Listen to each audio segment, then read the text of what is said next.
This is my Eastwing hatchet I picked up at a flea market a few years ago. All these pieces of leather started to come apart and the handle was getting loose. I'm not going to take all the pieces out of here to show you because it was kind of a pain to get them in here in the first place, and I want to keep them in order in case I ever want to use it again.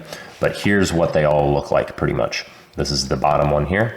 They have this hole cut in them so that they can slide onto the tang all the way up, and then they just stacked a bunch of those pieces all the way up until they got to the end, clamped it, put this thing on the end, and then riveted these two little, whatever those are. What I'm gonna do is different. I'm gonna do two scales. So a piece of wood here and a piece of wood here. That'll get glued together in the center like that. They'll have a groove cut out of them to match this profile here. And I'm gonna do all of that out of a piece of cherry.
So if you're wondering what I'm doing here with this kind of hammering action, that hammering compresses the wood fibers and leaves a little shiny spot that I can see where the handle is hitting the hatchet body.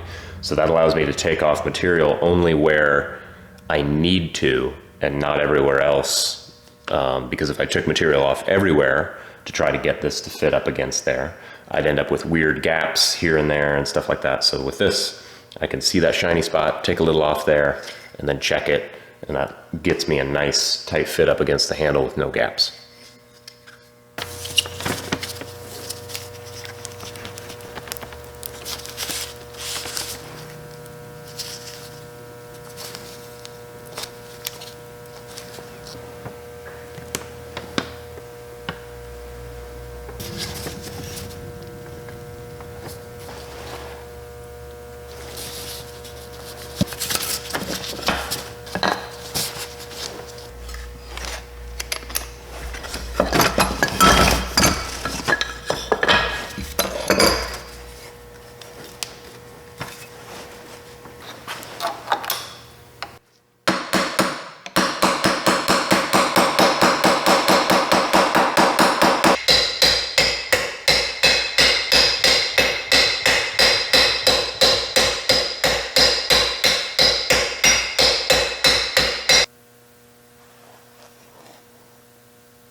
So recently I had a conversation with my Uncle Mike about overthinking and kind of when it's better to just get something done or when it's better to really sink your teeth in and get it as good as you can.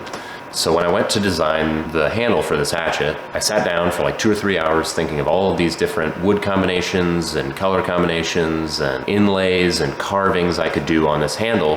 And I finally remembered this conversation and I said, I don't care enough to do that. You know, I bought this hatchet and it had a functioning handle at the time. That has since broken and it feels like a waste to go buy a new one. Instead of going and buying a new one, I'm just gonna make a basic handle so that the thing works again, so I can start on the next project that needs that tool, because that's the thing I'm really interested in. For me, there's usually 3 reasons why I want to make something new and unique. It's more interesting, it makes a more interesting video, and it usually will involve a new technique I've never tried before. So it'll teach me something I didn't know. That's great, and if you want to do that, awesome. I do that a little too much. There's a lot of projects that I try to get really creative on that I don't actually care that much about them being creative. This is probably a pretty boring video. I wouldn't probably have even uploaded this, or if I would have made it like a 1-minute time-lapse video or something like that. But I wanted to make this point to you